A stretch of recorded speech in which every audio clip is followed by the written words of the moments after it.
Amen. Je voudrais utiliser et prendre les moyens de ces dimanches de l'été, on va dire, pour que ça soit des dimanches de ressourcement. Donc ne soyez pas, comment je dirais, surpris et que suite à la prédication, il y a des moments de prière, des moments d'appel, des moments où on se donne la possibilité de prier les uns avec les autres et les uns pour les autres. Le but, c'est le ressourcement. Amen. On peut être ressourcé sur notre chaise, mais on peut être ressourcé aussi quand je sollicite la prière, donc qu'on puisse être libre.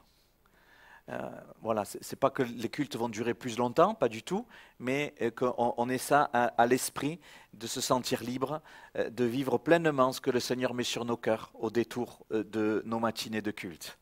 Oui ? La thématique que je voudrais commencer va s'afficher devant vous, et ne sautez pas sur la chaise, ne dansez pas tellement vous êtes heureux. C'est heureux de marcher avec Jésus. Heureux de marcher avec Jésus. Est-ce que tu es heureux, heureuse de marcher avec Jésus? Avant même de dire ça, est-ce que tu marches avec Jésus? Des fois, on se dit dans nos têtes, Jésus, il marche avec moi. Ce n'est pas vraiment vrai. C'est moi qui marche avec Jésus, parce que ce n'est pas pareil. Quand on marche avec Jésus, Jésus, il est devant nous, et quelque part, nous le suivons. Je ne sais pas si au milieu de nous, il y a des personnes qui sont fans de randonnée, en montagne, en moyenne montagne, en haute montagne.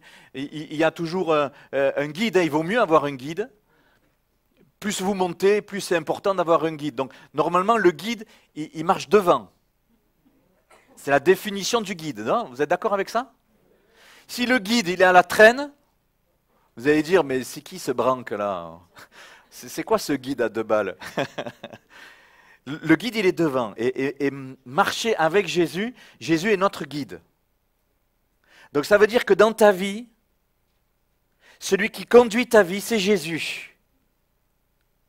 Tourne-toi vers quelqu'un et dis-lui, c'est pas toi qui conduis ta vie, c'est Jésus. C'est pas toi qui conduis ta vie, c'est Jésus. Oui?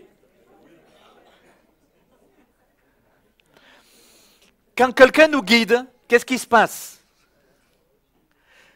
Eh bien, on est obligé de se mettre au rythme de sa marche. Peut-être qu'on va taper sur son épaule, on dit, guide, marche moins vite, j'arrive pas à te suivre. Là, tu es en train de me perdre. Pourquoi? Parce que le guide, c'est lui qui donne le rythme. La cadence des pas, la fréquence des pas, la grandeur des pas. Si c'est un guide de 2 mètres, il va te faire 1 pas et toi tu en fais 2. Presque tu vas trottiner ou courir derrière. Lui il marche mais toi tu cours. Je ne sais pas si vous avez déjà essayé de marcher avec quelqu'un qui a l'habitude de marcher vite. Il te rend fou. Et toi tu marches pas au même rythme que lui. Donc, et marcher avec Jésus, c'est quelque chose qui est... On doit réfléchir. De dire, Seigneur, mais est-ce que j'arrive à te suivre? Parce qu'au détour d'un carrefour, s'il y a trop de distance entre le guide qu'il est et moi, mince, il a tourné à gauche ou il a tourné à droite? Si on marche avec Jésus, il s'agit de marcher près de lui, pas loin de lui. Le guide, on ne le suit pas à vue, il y a une proximité. Vous voyez ce principe? Une proximité. On parle de mettre dans des zones vraiment dangereuses. Les guides vont nous conseiller, ils vont nous dire quoi? Regarde où je mets les pieds et tu mets tes pieds là où je mets les pieds. Jusqu'à ce point-là. Et mettre les pas de nos vies dans l'empreinte des pas de notre Jésus, c'est ça être heureux.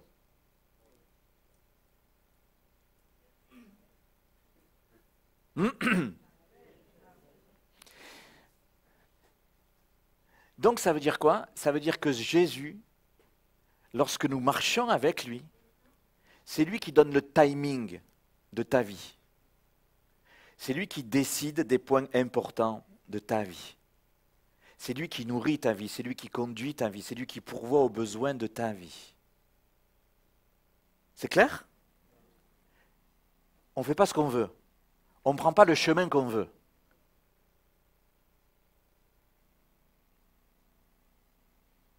Je voudrais prendre un texte qui illustre ça. On va voir un aspect ce matin. C'est ce formidable discours que Jésus a fait face à la foule, face aux religieux, face aux disciples, dans Matthieu chapitre 5, ce qu'on appelle le grand sermon de la montagne. Au début du ministère de Jésus, il a donné des grands principes de ce qu'est le royaume de Dieu, pour qu'il y ait une lisibilité, pour qu'on puisse comprendre, pour qu'on puisse marcher à sa suite, pour qu'on puisse le suivre. Et le début de ce grand sermon sur la montagne, ça commence par un discours de quelques phrases, et chaque phrase commence par un mot particulier qui est heureux. Heureux de marcher avec Jésus. Et celui qui détermine qu'est-ce que c'est que d'être heureux, ce n'est pas toi et moi qui le déterminons. Ce n'est pas moi qui décide de dire voilà, je fais ça parce que c'est ça qui me rend heureux. Je vais gagner de l'argent parce que c'est ça qui va me rendre heureux. Je vais avoir la fille ou le gars que je veux parce que c'est ça qui va me rendre heureux. Je vais me mettre dans des relations, mais c'est ça qui va me rendre heureux. Je vais gagner en autorité, en reconnaissance, en connaissance, et c'est ça qui va me rendre heureux. Non, ce n'est pas nous qui décidons ce qui nous rend heureux ou pas. Nous qui voulons marcher à la suite de Jésus, ce qui nous rend heureux, c'est ce que Jésus dit qui est heureux pour nous. Et c'est ça le timing du Seigneur. Oui? Alors, on regarde le verset 1er de Matthieu chapitre 5. Vous l'avez? Matthieu 5, 1. Voyant la foule, Jésus monta sur la montagne, et après qu'il se fut assis, ses disciples s'approchèrent de lui, puis ayant ouvert la bouche, il les enseigna et dit, « Heureux les pauvres en esprit, car le royaume des cieux est à eux. Heureux les affligés, car ils seront consolés. Heureux les humbles de cœur, car ils hériteront la terre. Heureux ceux qui ont faim et soif de la justice, car ils seront rassasiés. Heureux les miséricordieux, car ils obtiendront miséricorde. Heureux ceux qui ont le cœur pur, car ils verront Dieu. Heureux ceux qui procurent la paix, car ils seront appelés fils de Dieu. Heureux ceux qui sont persécutés pour la justice, car le royaume des cieux est à eux. Heureux serez-vous lorsqu'on vous outragera, qu'on vous persécutera et qu'on dira faussement de vous toutes sortes de mal à cause de moi. Réjouissez-vous et soyez dans l'allégresse, parce que votre récompense sera grande dans les cieux, car c'est ainsi qu'on a persécuté les prophètes qui étaient avant vous. Amen. Dans vos Bibles, peut-être que cette liste de heureux, c'est noté béatitude. Oui? Heureux. Et on voit qu'il y a toute une liste. Et on voit que Jésus pose le décor ici. Il pose le cadre. Et il dit, voilà, c'est possible de suivre de Jésus en étant heureux. Oh, wow. Cachez votre joie.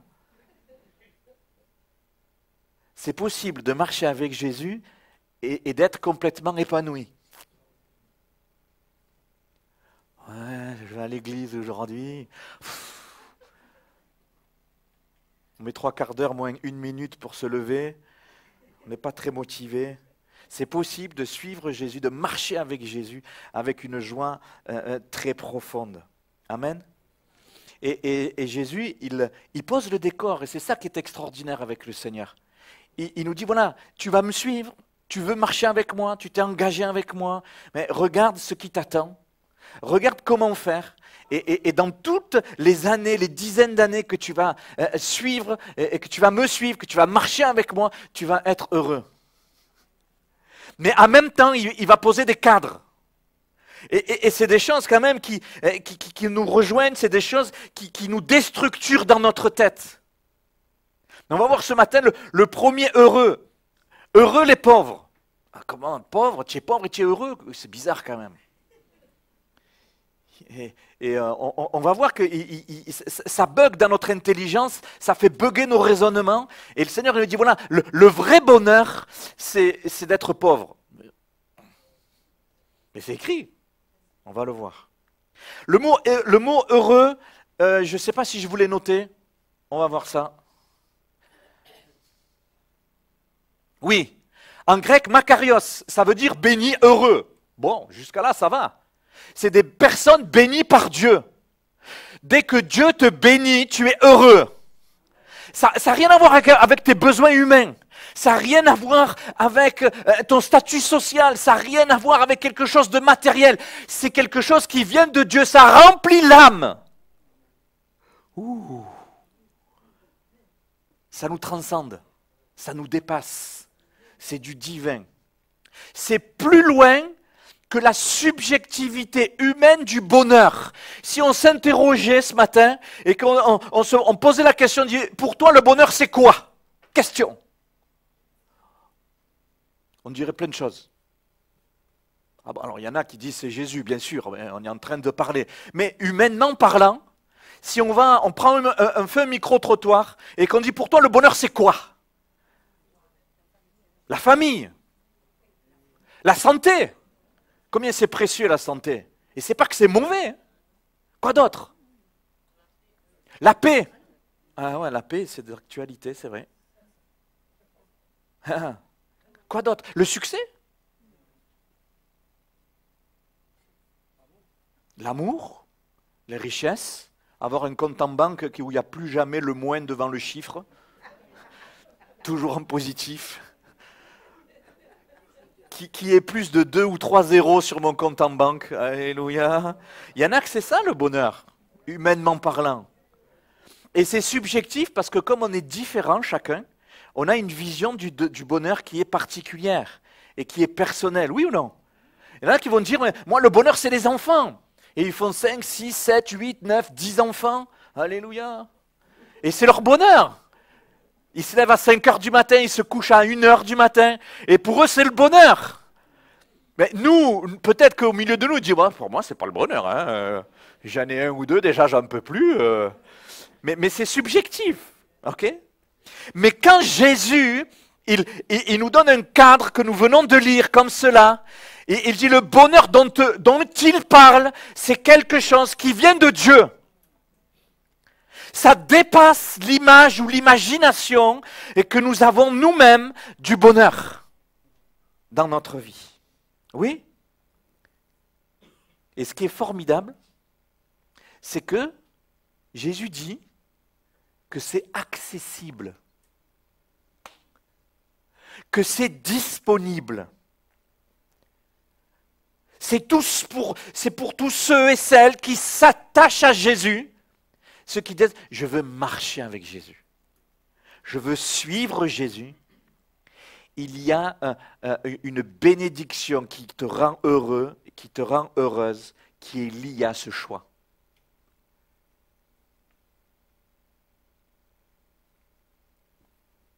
Amen.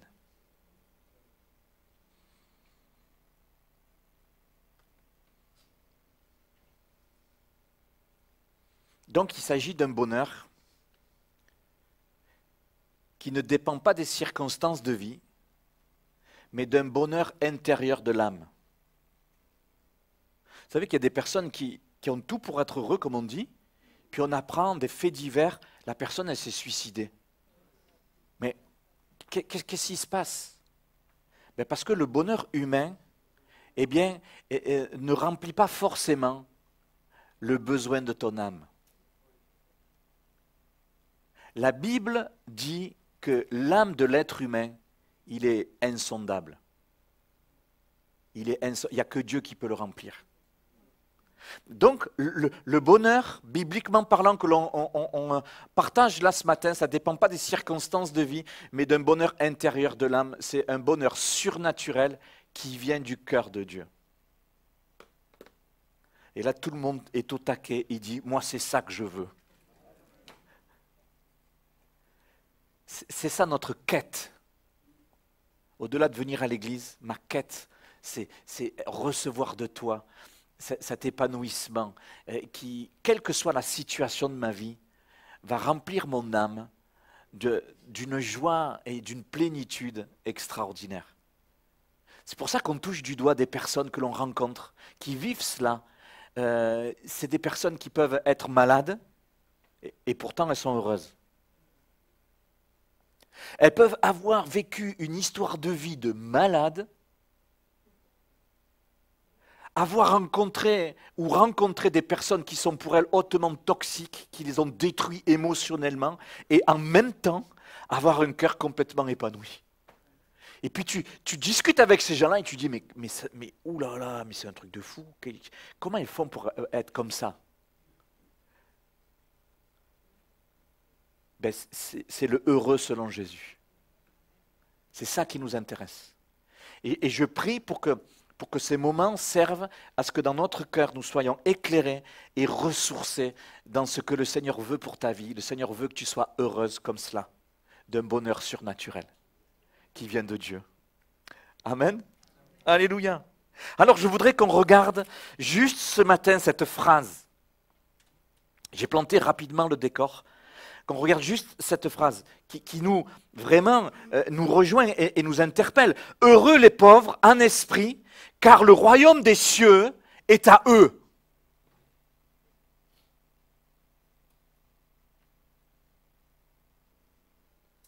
Heureux les pauvres en esprit, car le royaume des cieux est à eux. Qu'est-ce qu'on voit? On voit qu'il y a un royaume pour les pauvres. Il y a un royaume pour les pauvres. Vous avez remarqué que cette phrase, elle est conjuguée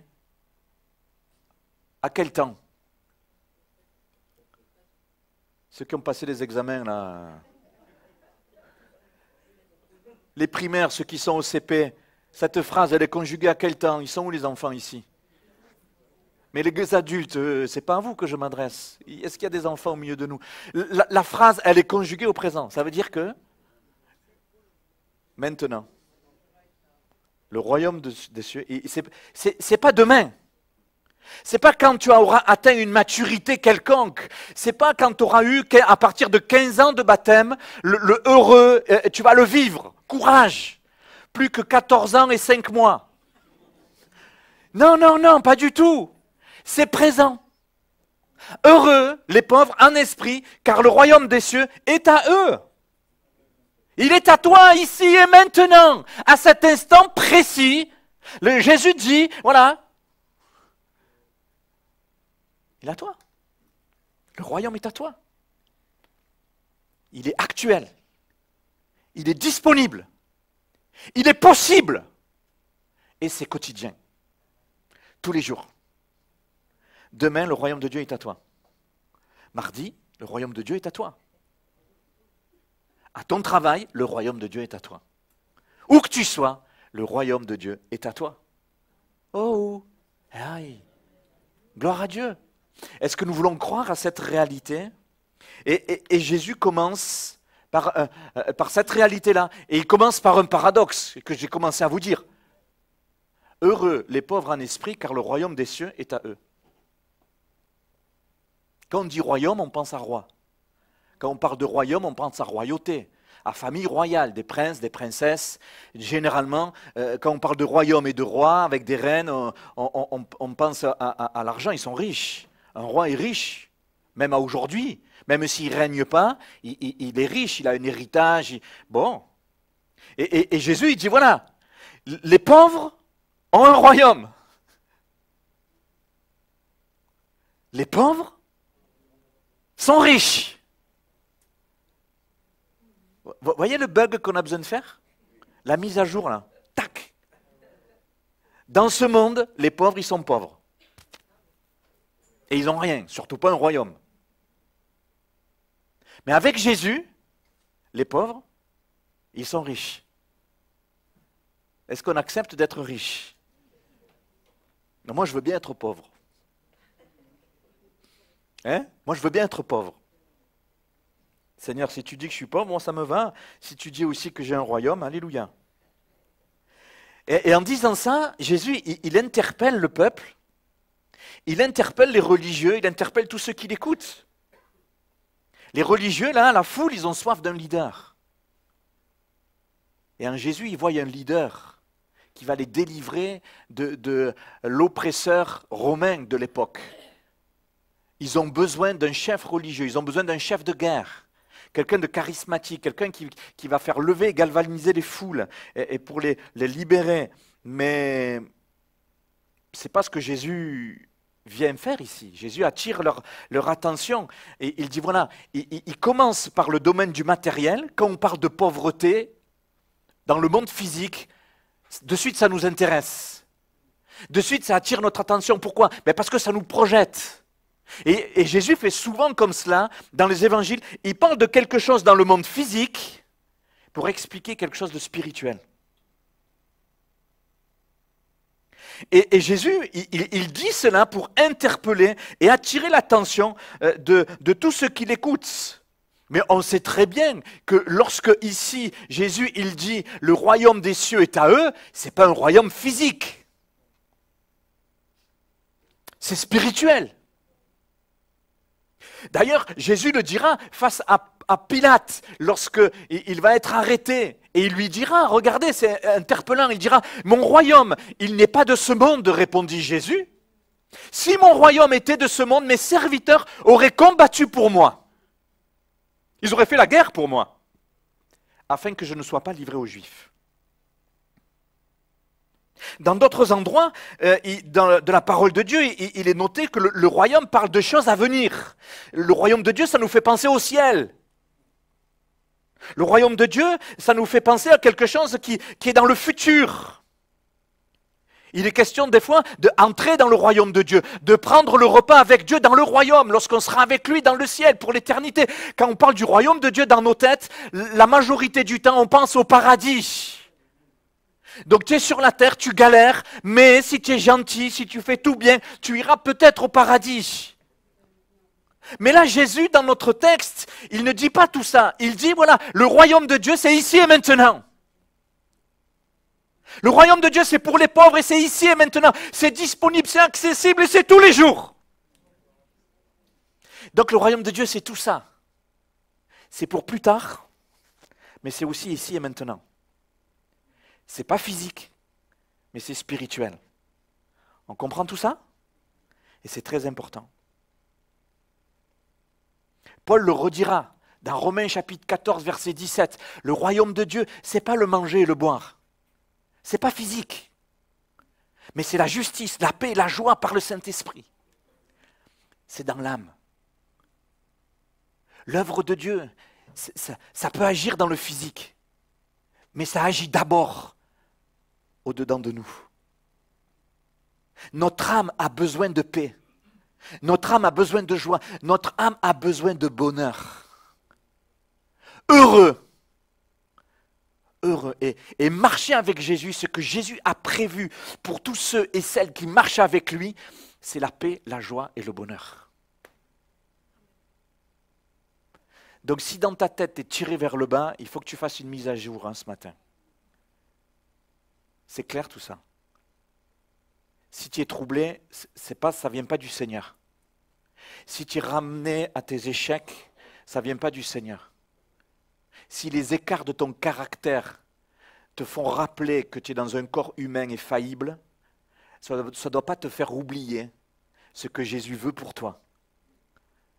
Il veut la paix, la joie et le bonheur par le Saint-Esprit.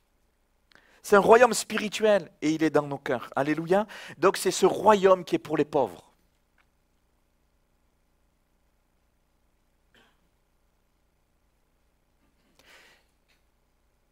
Comment faire pour accéder à ce royaume? Il faut être pauvre. On comprend, vu que c'est spirituel, on comprend que ce n'est pas physique. Donc rassure-toi, il n'y a pas besoin que tu donnes tout ton argent pour pouvoir accéder au royaume de Dieu. Ça, c'est les religions qui ont inventé ça. Ils ont détourné ces écrits en disant, voilà, est-ce que tu veux que Dieu te bénisse?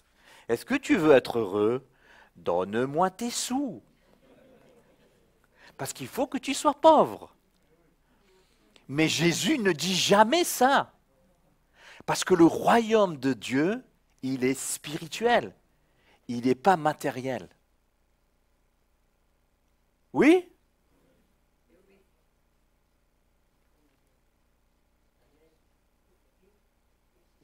Heureux les pauvres en esprit.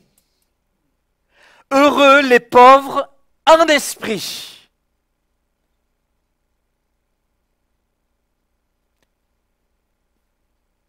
Je tords encore une idée reçue.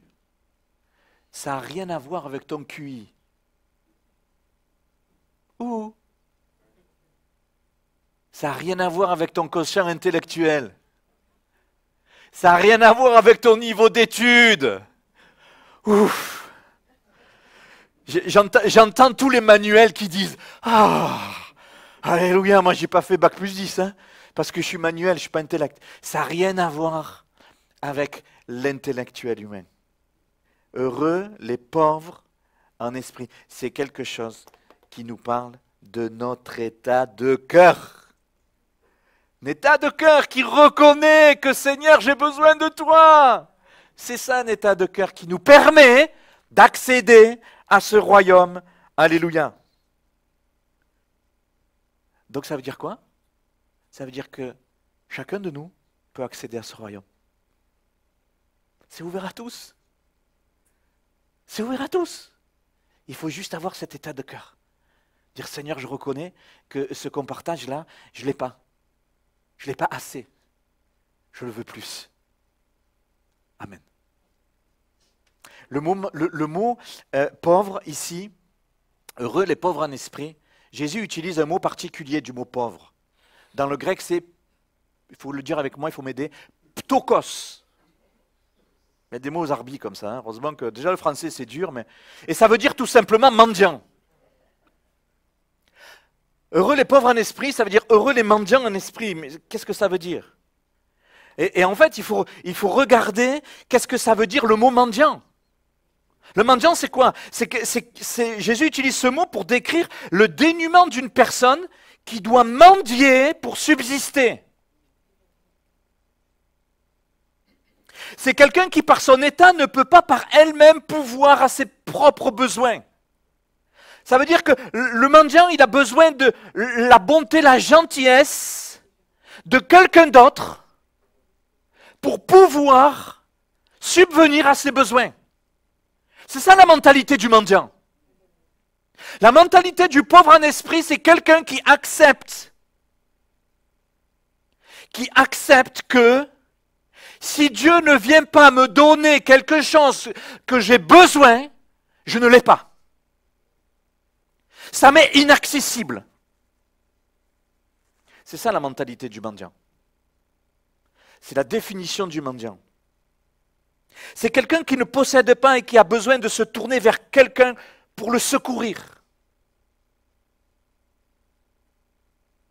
C'est quelqu'un qui reconnaît manquer et qui ne peut pas par lui-même subvenir à ce manque.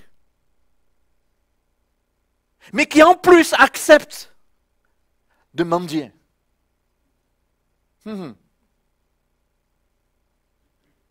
C'est très important. Si on est à peu près honnête avec nous-mêmes, on peut dire, il me manque certaines choses dans ma vie. Il me manque. Il me manque le bonheur dont on parle, il me manque l'âme sœur, il me manque plein de choses. Plein de choses. C'est une chose de faire ce constat-là.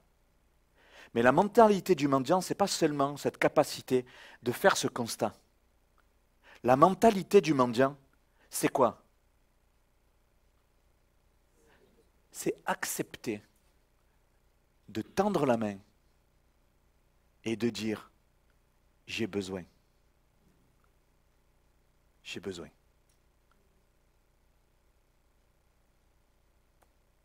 J'ai besoin que quelqu'un vienne me secourir. Et c'est ces deux aspects, le mendiant. Heureux le pauvre en esprit. Ce n'est pas seulement dire je suis pauvre, je suis nul. Des fois, il y en a qui ont un caractère tellement brisé, un regard tellement perdu lorsqu'on regarde sa propre vie. Et on se dit je suis nul, je suis arrivé à rien, il me manque tout, j'ai rien construit. c'est de la dénigration, hein, ça se dit comme ça, on se dénigre soi-même. Et cet aspect d'être mendiant, il y en a qui l'ont très facilement. Mais ce n'est pas ça que Dieu dit. Dieu dit qu'il y a un constat de manque, mais en plus de ça, le pauvre en esprit est celui ou celle qui va tendre la main pour dire j'ai besoin.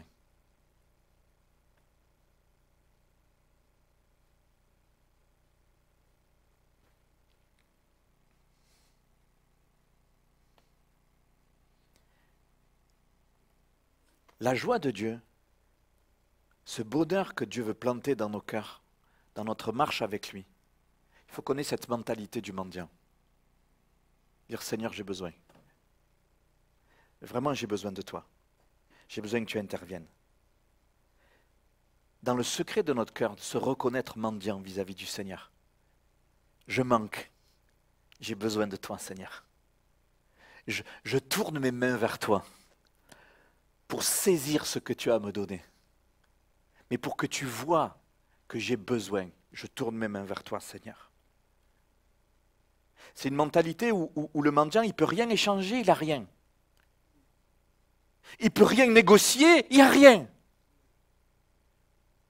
Il ne peut pas acheter quoi que ce soit, il n'y a rien. Dans le royaume de Dieu, tout est grâce. Seigneur, il ne veut pas d'échange dans ta vie. Il veut donner. Il veut donner à celui qui est pauvre en esprit. Il faut que tu arrêtes de te réfugier derrière le masque de la suffisance, derrière le masque du contrôle, derrière le masque du succès, derrière le masque de ce que tu es, de ce que les gens disent de bien de toi. Mais vis-à-vis de Dieu, tu es en manque. Et Seigneur, j'ai besoin de reconnaître que je suis mendiant. La Bible nous dit que nous méritons juste sa colère.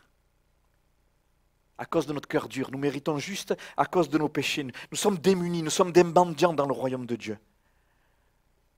Et celui qui vient à Dieu, heureux les pauvres en esprit, ils héritent le royaume.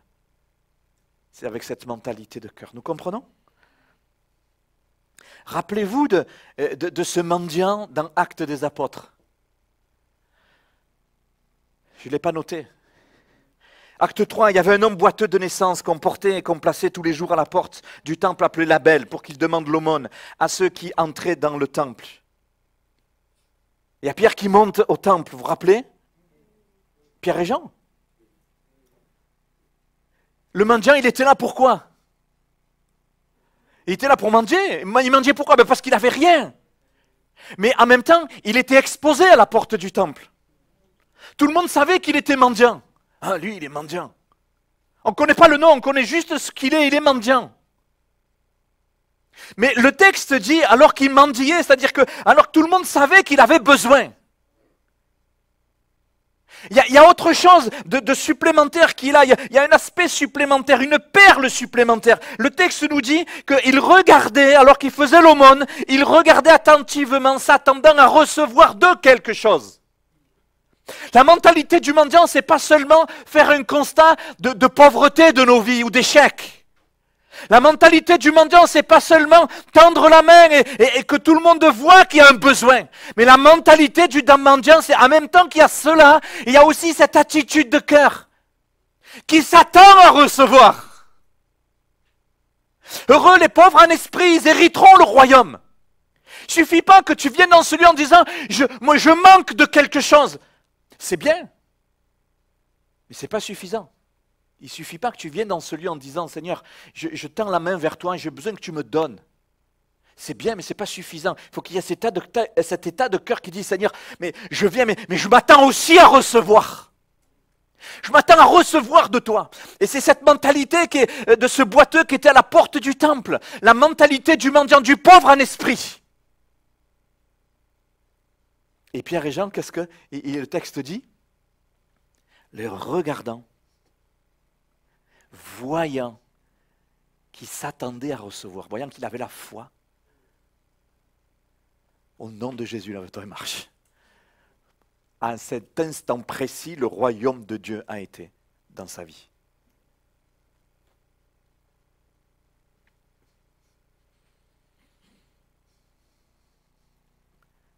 Est-ce que nous comprenons ça?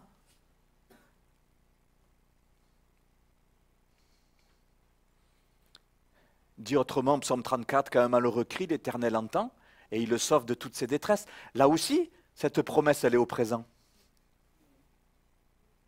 C'est ici et maintenant.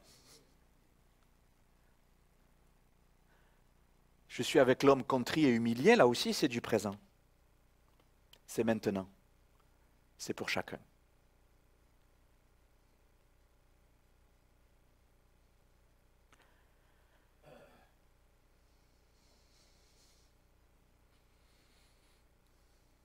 Je termine rapidement avec une attitude à ne pas avoir. J'ai mis l'anti-béatitude. Ce qui te coupe du bonheur. C'est le contraire de cette mentalité du pauvre en esprit. Nous le trouvons dans Matthieu 23, où une phrase, au lieu de commencer par heureux, elle commence par malheur. C'est pour ça que je l'ai appelé l'anti-béatitude. Et c'est bizarre, c'est Jésus qui parle toujours, et il s'adresse aux religieux, à ceux qui ne veulent pas, à ceux qui veulent contrôler.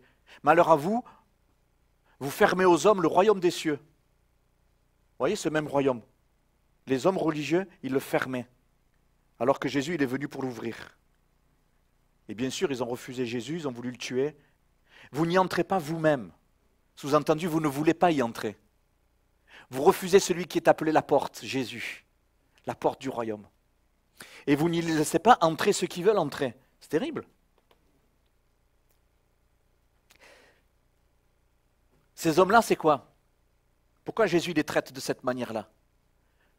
Parce que c'est l'image du cœur qui est dur. Du cœur qui est riche à l'opposé du cœur pauvre. Le cœur qui est suffisant, qui a besoin de rien, qui dit non, mais moi j'ai tout ce qu'il faut et quand ça va mal, je gère. J'ai besoin de personne. Bon, il n'y en a pas ici. Hein. Il y en a ailleurs, bon, pas ici. Et Jésus dit, mais le royaume des cieux, il est pour tout le monde, mais ce qui fait qu'on y entre ou pas, c'est l'état de mon cœur. Et Jésus dit, malheur à vous, parce que vous n'entrerez jamais dans ce royaume. C'est le contraire du cœur dépendant, c'est le contraire du cœur qui reconnaît avoir besoin, et qui appelle de ses mains, et qui s'attend à recevoir du Seigneur. C'est tout le contraire.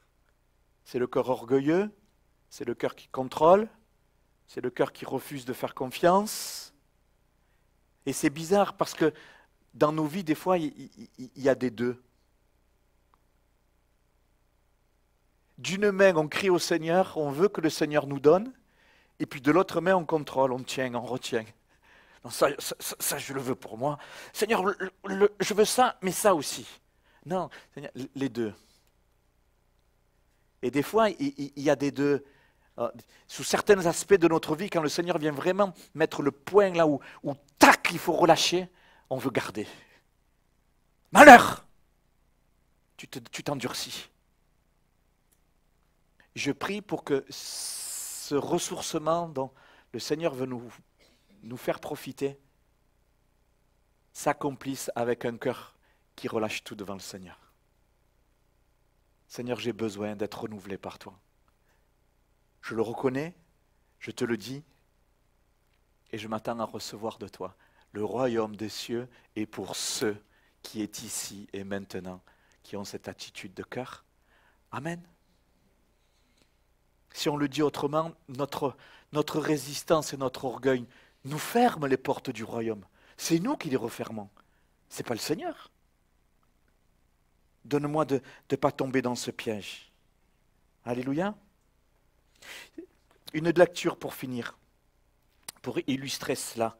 Regardez Matthieu 18, si vous ne cherchez pas, ce n'est pas grave. C'est un texte qui est très connu, Matthieu 18, verset 1er. À ce moment-là, les disciples s'approchèrent de Jésus et ils dirent, « Qui donc est le plus grand dans le royaume des cieux ?» Jésus ayant appelé un petit enfant, le plaça au milieu d'eux. Et il dit, je vous le dis en vérité, si vous ne vous convertissez et si vous ne devenez comme les petits enfants, vous n'entrerez pas dans le royaume des cieux. On sait que la mentalité de l'enfant, c'est quoi? Pourquoi Jésus prend un enfant? Parce qu'un enfant, c'est fragile, un enfant, c'est dépendant, un enfant, ça a des besoins qu'il ne peut pas assumer tout seul et qu'il a besoin de quelqu'un d'autre pour venir lui donner les besoins. C'est la mentalité de l'enfant. C'est la mentalité du pauvre en esprit. C'est un autre exemple. C'est un cœur simple, un cœur dépendant, un cœur humilié. Et les disciples étaient imprégnés de la mentalité de l'époque, de la mentalité humaine.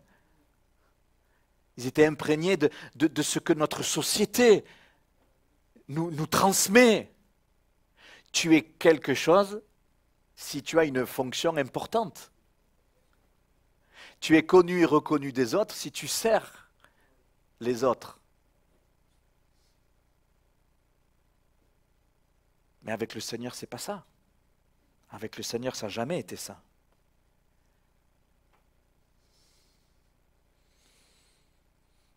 Alors je termine, Seigneur, quelle est la mentalité de mon cœur?